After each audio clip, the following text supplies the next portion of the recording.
Alphonse Bertillon, c'est tout simplement une figure incontournable quand on s'intéresse comme moi à la question du portrait et de la photographie, de la représentation photographique de l'identité, puisque Bertillon, c'est celui qui a mis en place un système pour utiliser et codifier la photographie, pour l'utiliser dans le cadre de la représentation officielle de l'identité, dans le cadre de la police, et c'est de par son héritage que nous avons aujourd'hui des photos d'identité sur nos papiers d'identité. Donc c'est lui qui a imposé à chacun, à tous les citoyens d'une société, tous les individus qui composent une société, de passer devant l'objectif photographique pour exister dans cette société.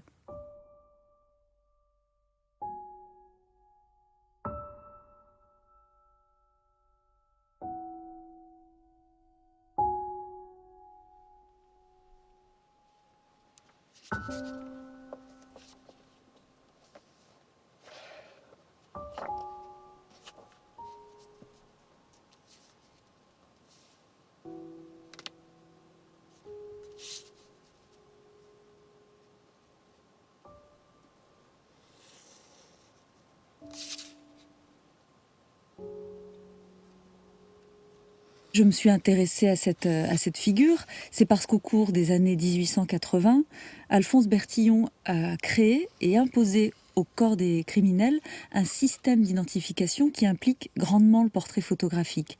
Et que c'est véritablement sur cette base-là qu'il a créé en fait l'identité qui a été attribuée progressivement à l'ensemble de la société. C'est le 13 décembre 1882 que le système Bertillon fut tenté pour la première fois au dépôt de la préfecture de police. Cette méthode était équilibrée parce qu'elle était admirablement raisonnée. Elle se divisait en deux parties. Premièrement, établissement des signalements en prenant pour base certaines mesures osseuses. Deuxièmement, classement des signalements ainsi obtenus de façon à s'y reconnaître en 1 minute, quel que soit le nombre des fiches classées. Sans titre, Monsieur Bertillon, c'est un projet qui se déploie sous plusieurs formes. D'abord, c'est un masque de papier. C'est-à-dire que je suis partie de la fiche signalétique d'Alphonse Bertillon, établie en 1893 par les opérateurs de la préfecture de police, fiche qui était réalisée pour promouvoir son système d'identification. Et à partir donc des photographies face et profil présentes sur cette fiche, j'ai travaillé avec un logiciel qui permet de passer de 2 dimensions à 3 dimensions. Et j'ai transformé en fait ce double portrait de Bertillon en multiples facettes de papier, découpé, assemblé ces éléments parcellaires afin de reconstituer son visage. Toutes ces inventions se passèrent au moment même où l'on construisait la Tour Eiffel, lors de l'exposition universelle de 1889. Alphonse Bertillon y exposa. Une salle fut réservée à l'anthropométrie. Elle obtint le plus grand succès.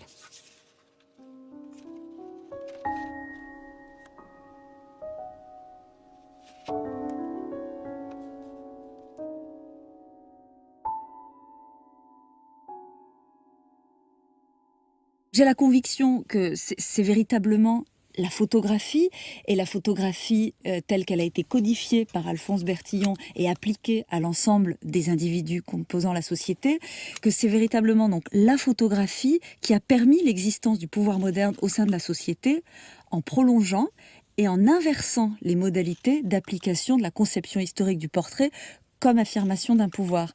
C'est-à-dire que l'espace de la représentation de l'identité reste le lieu d'affirmation d'un pouvoir, mais là où les souverains utilisaient la peinture pour donner à voir leur image au peuple, pour donner à voir l'éclat de leur pouvoir, avec la photographie qui est donc appliquée à chacun par la multiplication des dispositifs de surveillance de la société moderne, on peut dire que le pouvoir n'est plus dans le visage de ceux qui sont regardés, mais bien plutôt dans l'œil de ceux qui regardent. En définitive, par la photographie, d'un pouvoir visible, éclatant, un pouvoir invisible, on pourrait dire, est advenu avec, singulièrement, une prolifération d'images. C'est ce cliché photographique qui permet à chacun d'être reconnu et de reconnaître à son tour et d'organiser ainsi la société moderne. Donc, par l'importance finalement du jeu de regard que le portrait photographique appelle dans le système de l'identification, on pourrait dire donc qu'en fait il n'existe pas, il ne peut être de soi sans l'autre. Et que dans l'application de la photographie à l'échelle des masses, Alphonse Bertillon, par l'invention de ce système appliqué à chaque individu, a assigné sa place à chacun en introduisant paradoxalement à la surface même de notre visage, par son image, la présence de l'autre. C'est exactement là où se situe mon travail Sans titre Monsieur Bertillon. Parce que Sans titre Monsieur Bertillon, c'est une tentative véritablement de donner un visage à cet autre. Et cet autre qui serait en fait le visage d'Alphonse Bertillon lui-même, celui qui par son système d'identification, fondé sur la photographie, a finalement ouvert notre visage à l'altérité.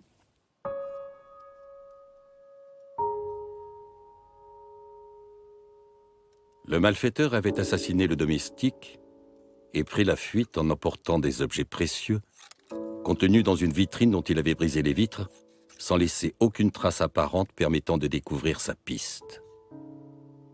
Alphonse Bertillon, appelé sur les lieux du crime pour en prendre une photographie, eut tout de suite son attention attirée par une vitrine brisée. Il emporta avec le plus grand soin quelques éclats de verre sur lesquels il avait aperçu des traces d'empreintes digitales. Arrivé dans son service, il s'empressa de les photographier, puis il médita devant les photographies. Il se souvint du fameux adage « Les mêmes crimes sont généralement commis par les mêmes malfaiteurs ». Il se livra alors à une longue et minutieuse recherche comparant une à une les empreintes qu'il possédait déjà à celles trouvées sur les morceaux de verre. Sa patience fut récompensée. Il trouva une fiche dont les empreintes correspondaient très exactement à celles trouvées sur les précieux morceaux de verre.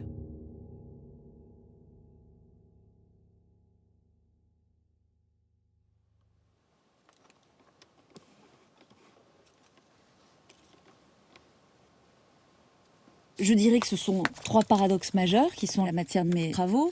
La première chose, c'est que l'identité individuelle, c'est l'individu, mais que du fait du passage obligatoire par la représentation pour donner à voir l'identité, il advient un écart inévitable entre l'individu et son identité. Donc, qu'est-ce qu'il se passe dans cet écart ?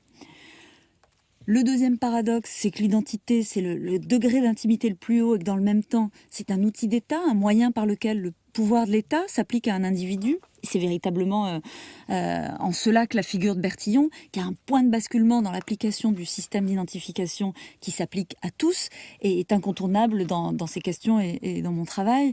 Troisièmement, on ne peut que constater que l'identité individuelle n'existe pas véritablement de manière individuelle, mais qu'elle existe plutôt dans sa relation avec l'État, avec la société, avec l'autre. Et que donc nécessairement, elle est une zone de contact entre l'individuel et le collectif, et plutôt que quelque chose de statique, elle est une dynamique entre soi et l'autre.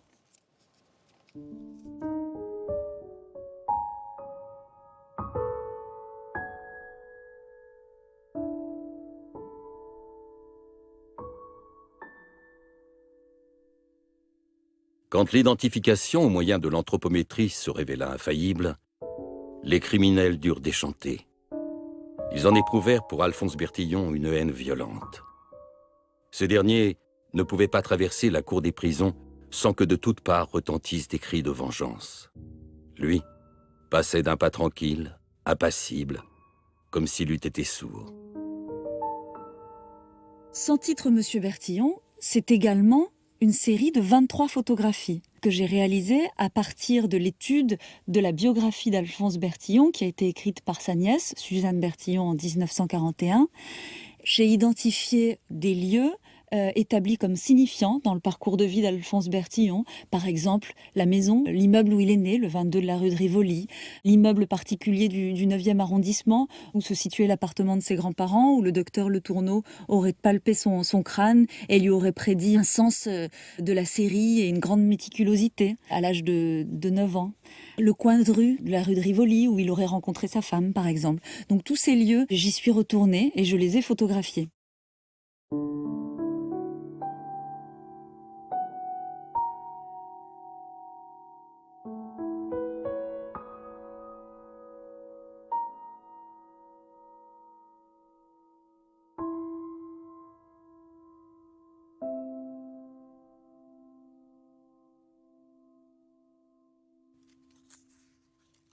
Ma conviction, c'est que l'identité, par l'image photographique, et peut-être même par extension, pourquoi pas, tout système biométrique dont l'expertise reste confiée au regard humain, restera toujours une perception humaine.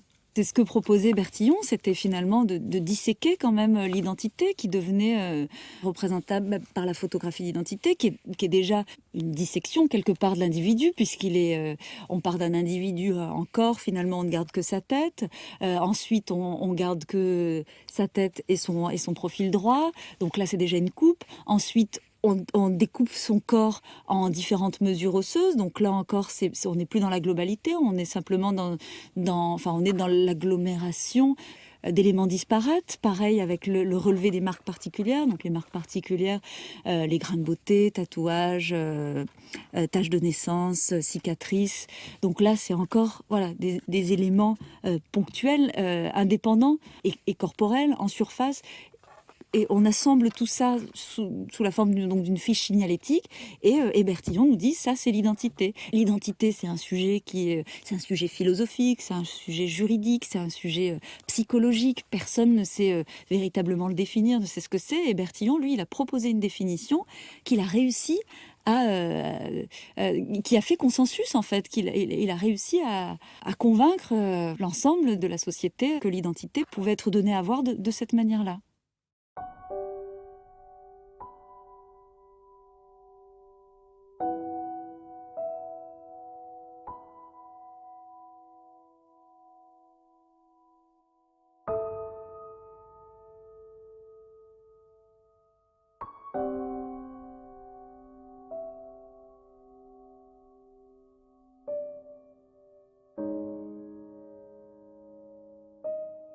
Le nom d'Alphonse Bertillon, sur la proposition du conseil municipal, fut donné à une toute petite rue perdue au fond de la périphérie de Paris. Mais ce nom retentit encore.